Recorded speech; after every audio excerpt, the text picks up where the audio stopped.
If you've been alive for at least the last 15 years, you've probably heard about something called The Secret. It's basically the idea that the things you think and the things you say, you can speak into existence, that we have the power in our tongue. So the Bible says it like this: the power of life and death is in the tongue. But it can also go the other way. It can also go, if you focus on negative things, dwell on the negative, that you can create that too, which I think is a pretty cool concept. I believe there's some truth in that, but I recently found out something that I thought was even more amazing than that, and I thought that I would share it with you today.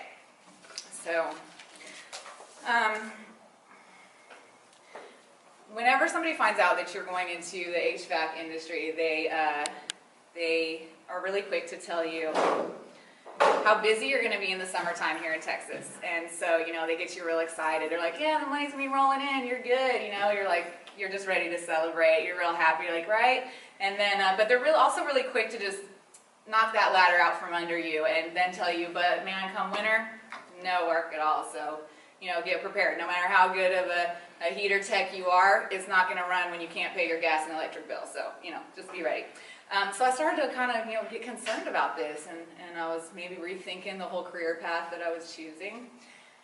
But then, luckily for me, one day I ran into a guy, and he is an HVAC tech, and I was like, okay, we're going to find out what the truth is behind this. So I asked him, you know, is this true? What's the story? Like, I got to know. Am I not going to be able to give my kids Christmas presents? Am I going to have nothing to be thankful for at Thanksgiving? I mean, what's up? And so he really put my mind at ease, though. He told me, look, Cheyenne, don't even worry about it, because it's like clockwork. 2 weeks after every holiday, your phone starts blowing up off the hook. Like, you're not even have to worry about anything. I mean, you're probably going to be making more money then than you make in the summertime.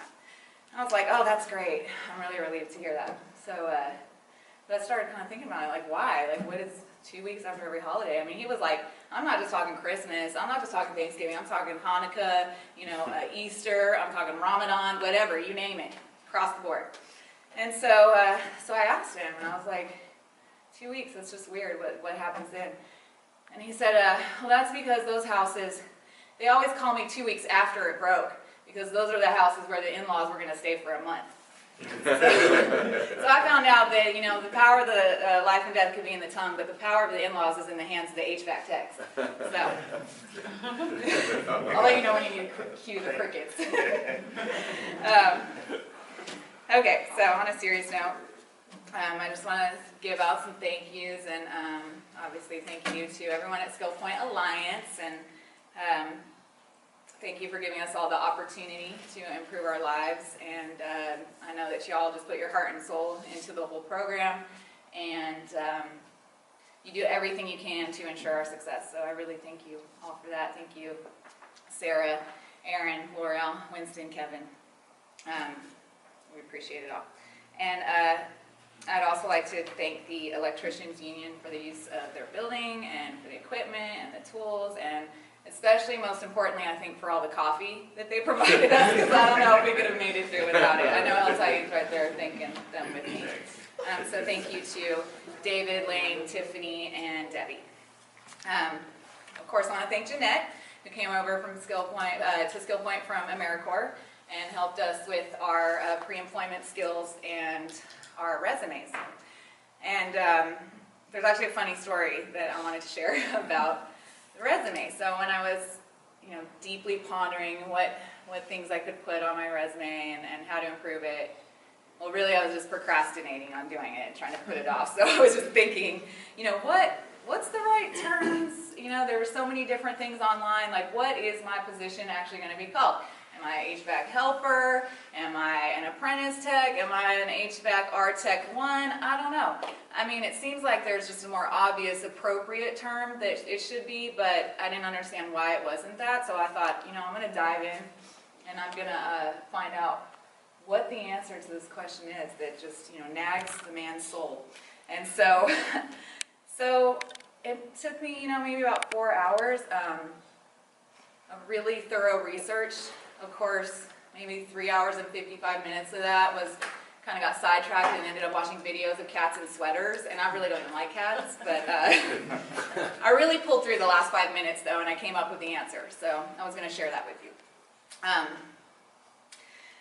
The reason that we are called HVAC technicians instead of something obviously more appropriate is because apparently the title freaking awesome miracle worker was already taken by some guy they call Jesus. So I'm pretty sure when we show up, everyone says, "Oh God, thank God you're here." Just saying. So, come on, y'all. Give me some help here. Yeah, thank you. Of course, I can't give the speech without thanking Jeff Jackson. We've been so blessed to have you as our teacher.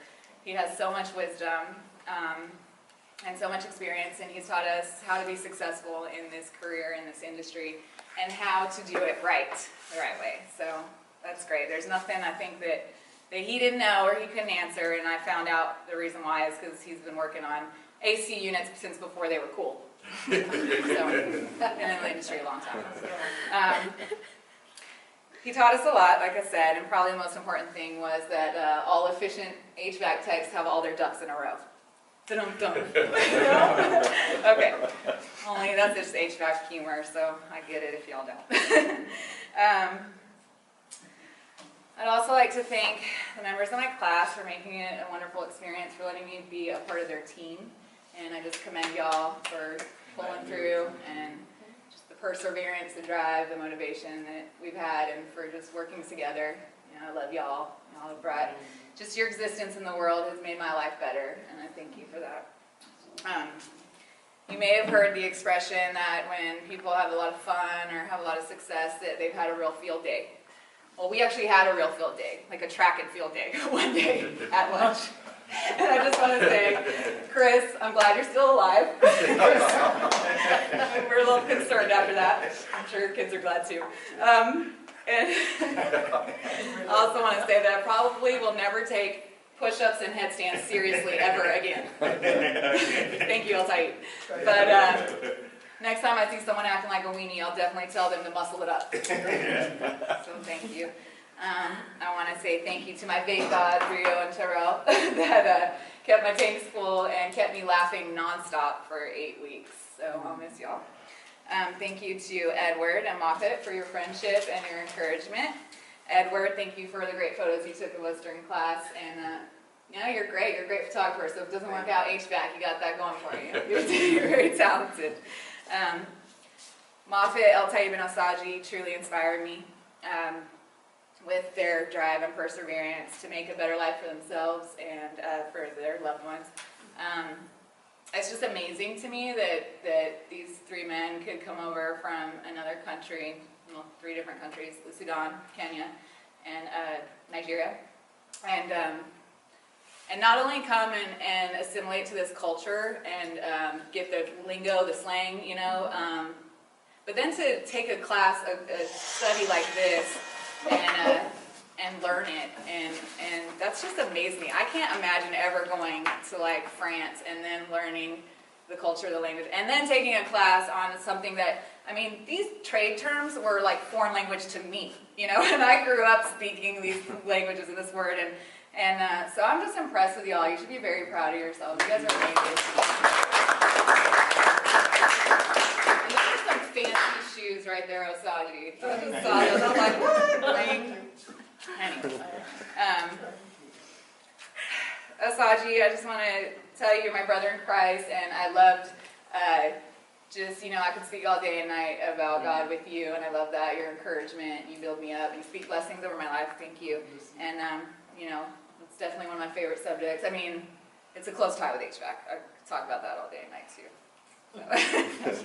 But anyways, no good graduation speech goes without some words of wisdom. So just wanted to leave y'all with a few quick words of wisdom and end with a little story.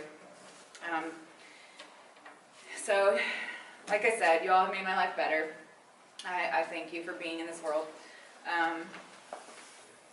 My little nuggets of wisdom. You can always fail at something that you hate as easily as you can fail at something that you love. So you might as well do something that you love. There are no limits to your own success except the ones that you place on yourselves in your mind.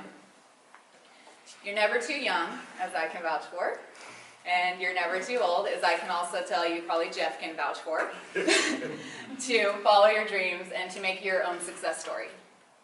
And most importantly, this industry is built on reputation, and most of our jobs will come from word of mouth, from one customer recommending us to another. So no matter what, always do the right thing. Many will be grateful to you for it, and the rest of them will be astonished. So finally, I'm often asked the question, Cheyenne, what made you go into HVAC? Like this, that's random. Not a lot of women in that. And at this point in your life. And so I thought I would share with you this true story of my inspiration behind coming into this industry. So, there was a guy I knew, an HVAC tech, and he actually died, and he got sent to hell. True story. So when he got there, Satan thought, okay, I'm going to mess with this guy. I'm going to give him the job to cool hell, comfort cool the place, and otherwise he's going to get tortured every day. Well, to Satan's astonishment, it turned out this HVAC tech was so good, he got a nice 15-degree drop, temperature drop in there, and it was pretty comfy. People didn't mind coming, and people started flooding in the gates because, they're like, do what I want on earth, and then come here, and we're just chill in hell, great, and Satan was ecstatic. He was like, oh, all right, this guy's great. I'm keeping him around. Well, the next day, St. Peter called from heaven, told Satan, oh, you know what, we messed up, I don't know what happened, but that HVAC tech actually was supposed to get sent to heaven. He belongs here. Satan said, no way, you're not going to have him. I just started getting like all these people here, no one wants to leave anymore. It's great. And so St. Peter told Satan, if you don't send him back, then I'm going to sue you. And then Satan told him, just laughed in his face and said, where do you think you're going to find a lawyer in heaven? So, the moral of my story is, all good HVAC techs go to heaven. Why wouldn't I want to be one? All right. Thank you.